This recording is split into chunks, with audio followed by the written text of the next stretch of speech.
Арбаңыздар, ардактуу эл жакшылары, азыр мени дагы эмне деген жамагын айтат деп жаман көрбөгүлө. Чыдап бугуп койгула. Ушул трибунада сөзсүз эле калпка салынган, эрежеден эле эмес, мынау чектен чыкпаган коёндой окшош сөздөр менен кадырбай сыйы жок, жарымыш десе жарымыш деген жасалма мыйзамдар эле сүйлөнүшү керек эмес деп ойлойм. Анда кыргызды кылымдардан бери кыргыз кылып сактап келе жаткан жазылбаган мыйзамдарыбыз кай жерден сүйлөнөт?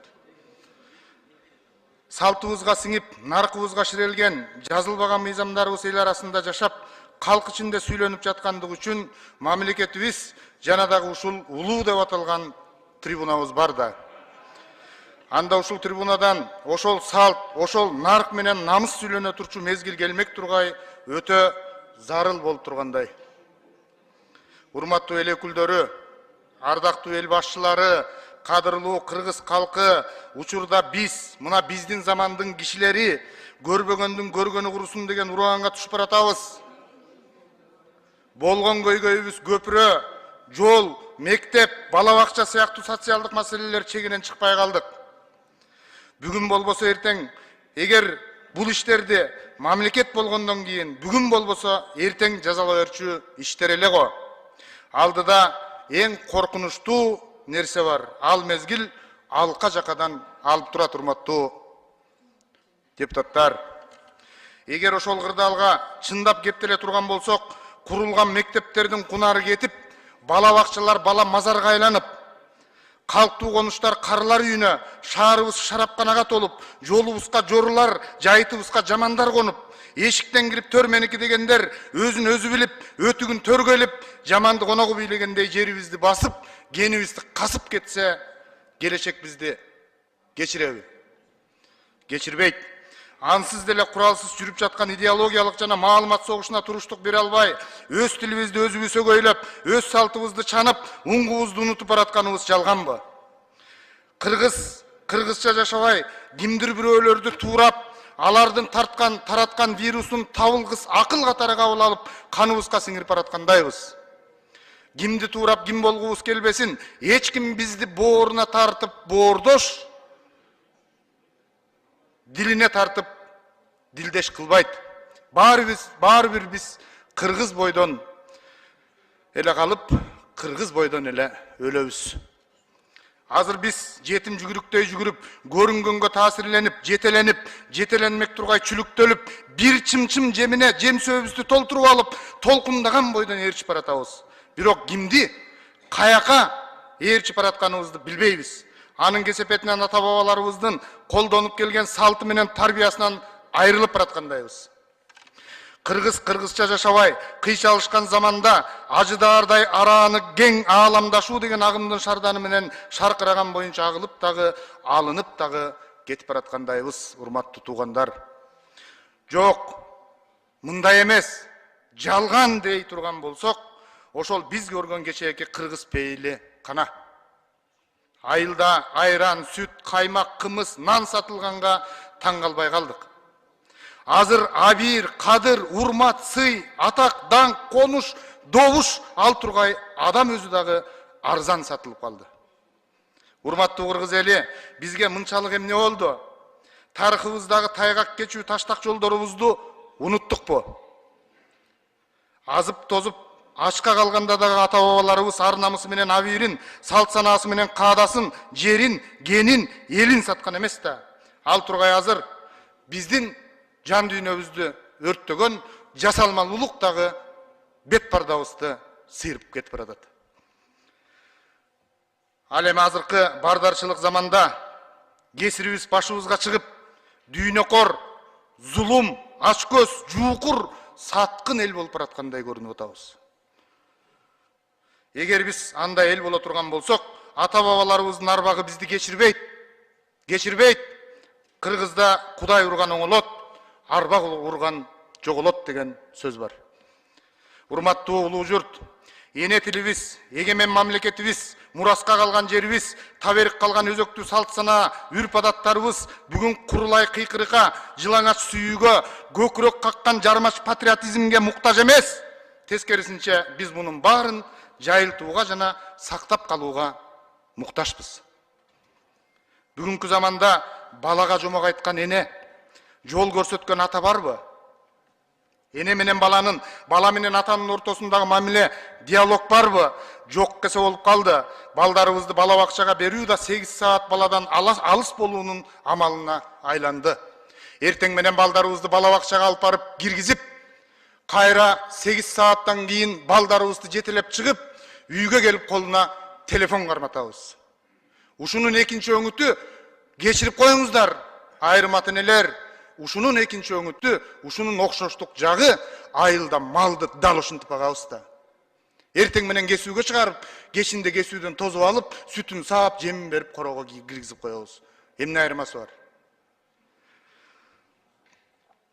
Анда биз ушул улутубузду, ушул салтыбызды бала бакчадан келгенден кийин балдарыбызга жет атасын атап, туулган жериң менен тууган элиңди тааныштырбасаң, улутуң ким экенин угузуп, ураанын айттырбасаң, анда биз кимди багып өстүрүп, кантип ата, кантип эне болуп баратабыз. Бизге балдарыбыздын калыптануусунан, дүйнө таанымынан, билим алуусунан көрө акча табуу, дүйнө басуу, тойго баруу, көр тирликтин көрөн шараны менен көпкөнчүлүк кызыктуу болуп бараткандай.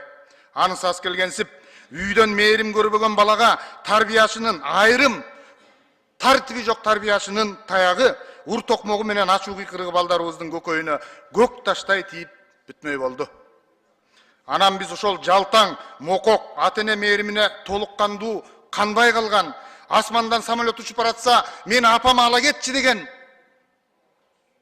бөбөктөрүбүздү, балдарыбызды көрүп кантип биз келечектен үмүт кылабыз?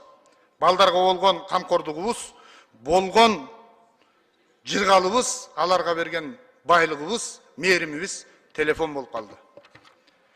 Айтматовдун чыгармасында билесиздер, маңкуртка төөнүн терисин тескери кийгизип, маңкурт кылып анан энесин аттырган. Ал эми азыр ар бир үйдөн өзүбүз маңкурттарды чоңойтуп жаткан жокпузбу деген солдойгон бир собол ойлондурбай койбойт. Ушундай нерсени көрүп чоңойгон бала мугалимди сыйлайбы? Ата-эненин баркын билип асырай алабы? Ушундай кайдыгерликтин кесепетинен мугалимдер кордолуп, карылар үйүнүн катары толуп баратпайбы? Мына учурдагы бойго жеткен кыздарыбыздын көбү турмушка чыккысы келбейт. Алардын оюнда бирөөнүн оокатын кылып жашагандан көрө ит мышык багып жашаганды туура көрүп баратышат.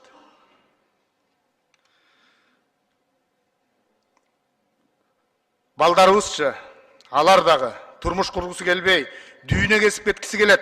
Эптеп эле Кыргызстандан чыгып кетүүнү көздөгөн жаштарыбыздын катары көбөйүп бараткандыгы баарына маалым. Мунун баары кимдин, кай жактан келген бузуку саясат экенин айтпасам деле жакшы билесиздер.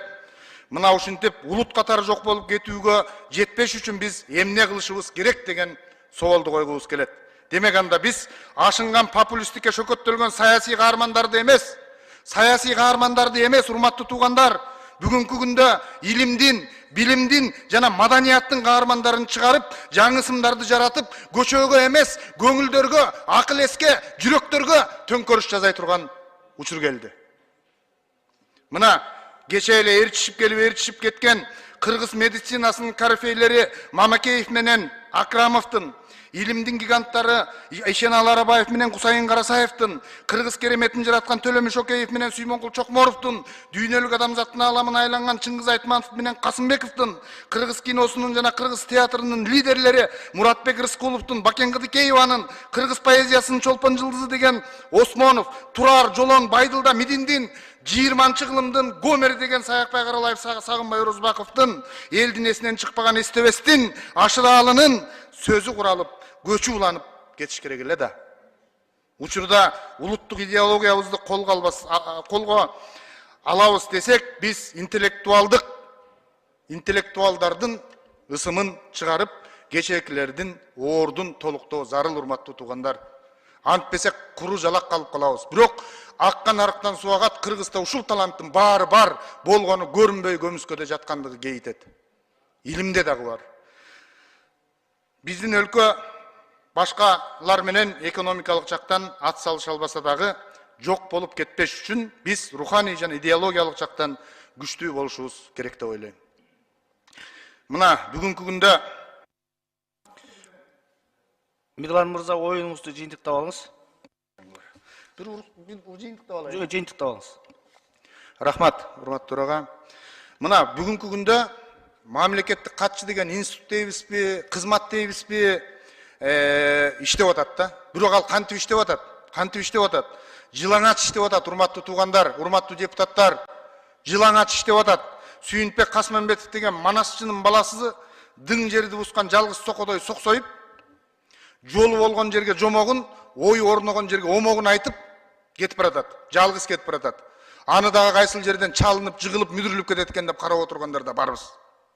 Бүгүнкү күндө биз ошого тескерисинче ошол мамлекеттик катчынын деңгээлинде каржысын карап, программасын угуп, омдоп, комдоп туруп, улуттун идеологиясын жайылтуу үчүн кам көрбөйлүбү? Ушуга жардам бербейлиби?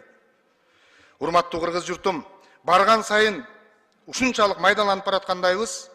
Кече кыяматты, кылым картаар бир күндү, көк асабаны, сынган кылычты, биринчи мугалимди, биздин замандын кишилерин, Теңир Манасты, Чоочун кишини, анан жок дегенде эле Асаба менен Ала Тоо журналын окуган эл, окуган кыргыз, окумал кыргыз бүгүн Фейсбуктагы узун кулак ушакчылар менен жер тыңшар Маамыттардын ушактарын окуп, майдаланып, саманыбыз менен топонубуз аралашып калды.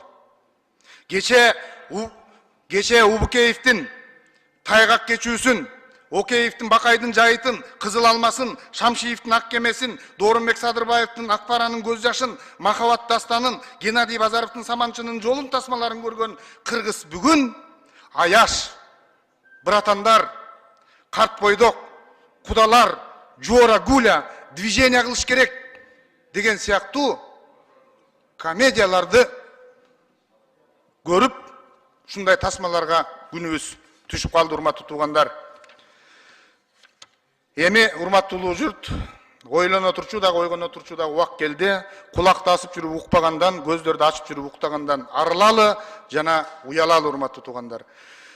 Эми сөзүмдүн аягында бүгүнкү замандын токтогулу болгон, жана биз ысымдарды деп атпайбызбы?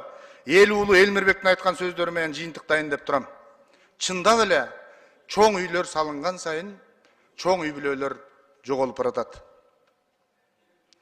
Чындап эле жолдорубуз кеңейген сайын көз караштарыбыз тарып баратат.